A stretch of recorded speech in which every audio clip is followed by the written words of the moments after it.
আসসালামু আলাইকুম। আজকে আমরা পুঁই শাক দিয়ে মাছ দিয়ে রান্না করব। প্রথমে আমি পুঁই শাক নিয়েছি, পেঁয়াজ, কাঁচামরিচ, রসুন কুচি, টমেটো, হলুদে গুঁড়া, মরিচে গুঁড়া, লবণ, মাছ। প্রথমে মাছটাকে ভেজে নিতে হবে। ভাজতে লাগবে আমার পরিমাণ মতন লবণ, 1 চিমটি হলুদের গুঁড়া, তার চেয়ে একটু বেশি মরিচের গুঁড়া। সব কিছু একসাথে মাখিয়ে তেলে ভাজবো।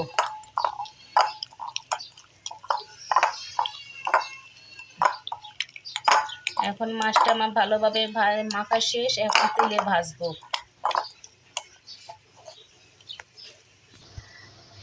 তাওয়া বসিয়ে দিয়েছে মাছ ভাজার জন্য। এখন তেল দিয়ে দেব। তেলটা গরম হলে আমি মাছ ছেড়ে দেব। এখন তেল গরম হয়ে গিয়েছে, এখন মাছ ছেড়ে দেব।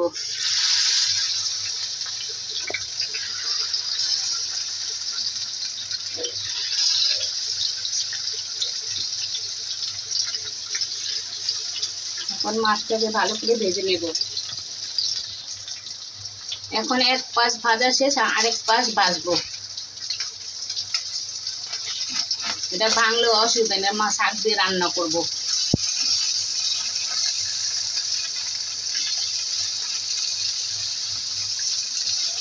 এখন আরেক পাশ ভাজবো। এখন আমার মাছ ভাজা শেষ। এখন তরকারি বসাবো। এখন পাতিল বসাবো। এখন তেল দেব। পাতিল গরম হয়ে গেছে, এখন তেল দেব। এখন পেঁয়াজ ছেড়ে দেব। তেল গরম হয়ে গিয়েছে।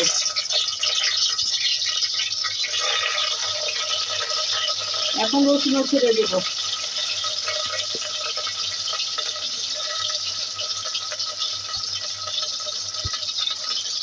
পেঁয়াজ রসুন এখন ভালো করে ভাজবো।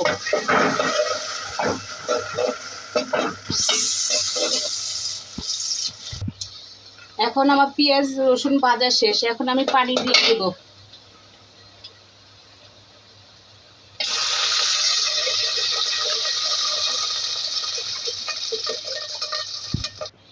পানি দিয়ে দিয়েছে। এখন হলুদের গুঁড়া, মরিচের গুঁড়া, লবণ দিয়ে দেব। পরিমাণ মতো লবণ। হলুদের গুঁড়া যা দিয়েছে তার চেয়ে ডবল আমি মরিচের গুঁড়া দিয়েছি। এখন ভালোভাবে কষাবো। এখন কষানো শেষ। এখন শাক দিয়ে দেব।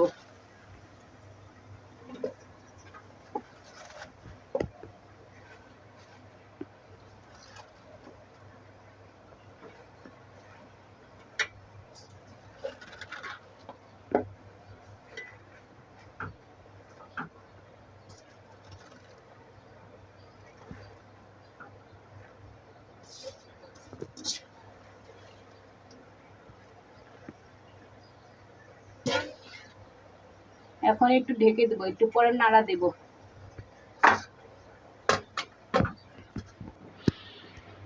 এখন আমার পুঁইটা কমে আসছে, একটু নাড়া দেবো। এখন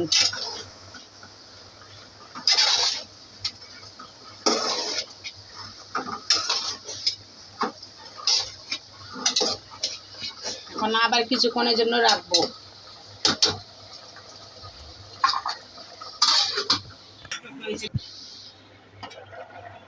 এখন টমেটো, কাঁচামরিচ ছেড়ে দেব।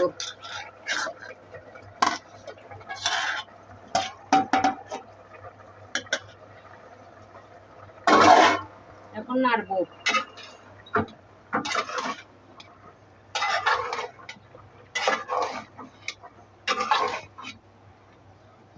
এখন একটু ঢেকে দেব।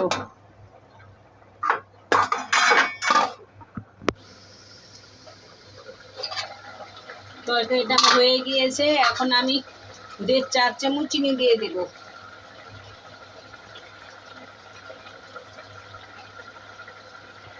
এখন একটু নাড়বো।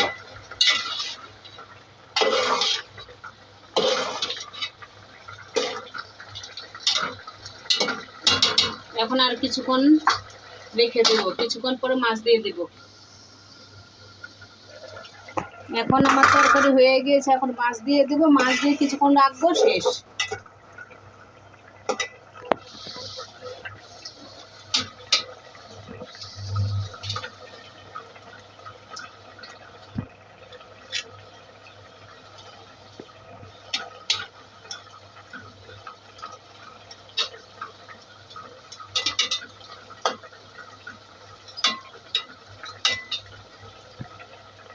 এখন কিছুক্ষণ বেটে রেখে রাখবো। এখন আমার রান্না করা শেষ, এখন চুলাটা বন্ধ করে দেব। তৈরি হয়ে গেছে আমার পুঁই শাক দিয়ে মাছ তরকারি। এভাবে আপনি বানিয়ে খাবেন। আর ভিডিওটা ভালো লাগলে লাইক, কমেন্ট, শেয়ার এবং সাবস্ক্রাইব করে দিবেন। আল্লাহ হাফেজ।